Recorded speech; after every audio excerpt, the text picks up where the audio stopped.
Number 1 નગર સેવક અત્યારે મીડિયાના માધ્યમથી આપ સૌને રાધનપુરની જનતાને એ જણાવવા માંગીએ છીએ કે હાલમાં વોર્ડ નંબર 1 થી 7 તમામ વિસ્તારની અંદર જોવા જઈએ તો બહુ જ વિકટ પ્રશ્ન અત્યારે છે। રોડ, રસ્તા, પીવાનું પાણી, સ્ટ્રીટ લાઇટ, ગટર, રખડતા ઢોરનો પ્રશ્ન, તમામ પ્રશ્નોને લઈ અને વારંવાર અમે લેખિત મૌખિક રજૂઆતો આપતા હોઈએ છીએ।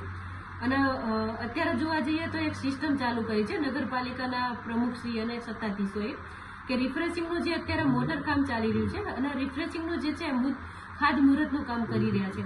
હવે રિફ્રેશિંગની અંદર તમે ખાતમુહૂર્ત કરીને દરેક જગ્યાએ મૂકી રહ્યા છો, પણ એ કામ તો ચાલુ કરો તમે। અત્યારે ખાડા એટલા બધા પડી ગયા છે, લોકો કેટલો ભોગ બની રહ્યા છે, જીવના જોખમે ખાડા અત્યારે એટલા બધા છે રાધનપુરની અંદર કે ચાલવા લાયક કોઈ રસ્તો નથી। સાથે બીજી એ વાત કરવી છે કે રાધનપુરની અંદર પીવાના પાણીનો બહુ મોટો પ્રશ્ન છે। 10-15 દિવસે પીવાનું પાણી આપો છો, એ પણ ખારું આવે છે, ઘણી જગ્યાએ પાણી ચડતું નથી।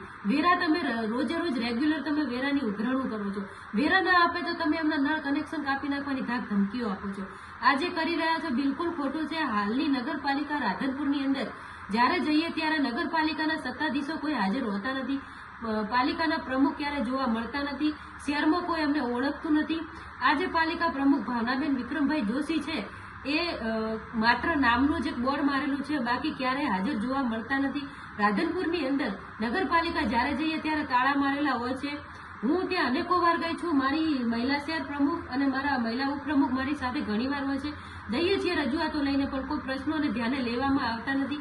આવા અનેક પ્રશ્નો રાધનપુરની અંદર છે તો પ્રજા સવાલ કરવા માંગે છે, પ્રજા પૂછવા માંગે છે કે આપને ચૂંટાઈને લાયા છે આ બહુમતીના જોરે, તો આ બહુમતીના જોરે શું આપનું મન ફાવે એમ કરશો કે તમે ઘરેથી નીકળી નથી શકતા, તમને ટાઈમ જ નથી, તો આપ રાજીનામું સ્વેચ્છાએ મૂકી દો। અમે તમારી જોડે માગણી કરીએ છીએ કે તમે રાજીનામું મૂકી દો અને પ્રજાના હિતમાં કંઈ કામો તમારી જોડે ન હોય, તમે કામો ન કરી શકતા હોય અને તમે આમ સતત નિષ્ક્રિય છો, તો પછી આમાંથી સ્વેચ્છાએ કોઈ સક્રિય હોય એમને પદ આપી દો, જેથી જનતા પણ અત્યારે એમના વોટનો હિસાબ માંગી રહી છે, એ હિસાબના હિસાબે એમના જે કામો પડતર પડ્યા છે એ કરી શકે। બીજો મારો છેલ્લો પ્રશ્ન એ છે નગરપાલિકાના મહિલા પ્રમુખને કે અત્યારે આપનું સંકલન બિલકુલ છે નહીં। તમે જે નગરપાલિકાની અંદર જે તમારા ચૂંટાયેલા સદસ્યો છે અને સીઓ, આ તમામની જોડે તમારું બિલકુલ સંકલન નથી, તમારી જે પાંખ છે એની જોડે તમારું સંકલન નથી, તો તમે અંદરો અંદર જો વિખવાદ ચાલી રહ્યો છે એ વિખવાદને સાઈડમાં કરીને તમે પ્રજાના પ્રશ્નો સાંભળો, પ્રજાની પીડા સાંભળો। જો તમે તમારા વિખવાદમાં રહેશો અને તમારું સંકલન હળી મળીને નહીં કરો તો પછી પ્રજાના પ્રશ્નો પ્રજા સાથે તમે સંકલન કઈ રીતે કરશો?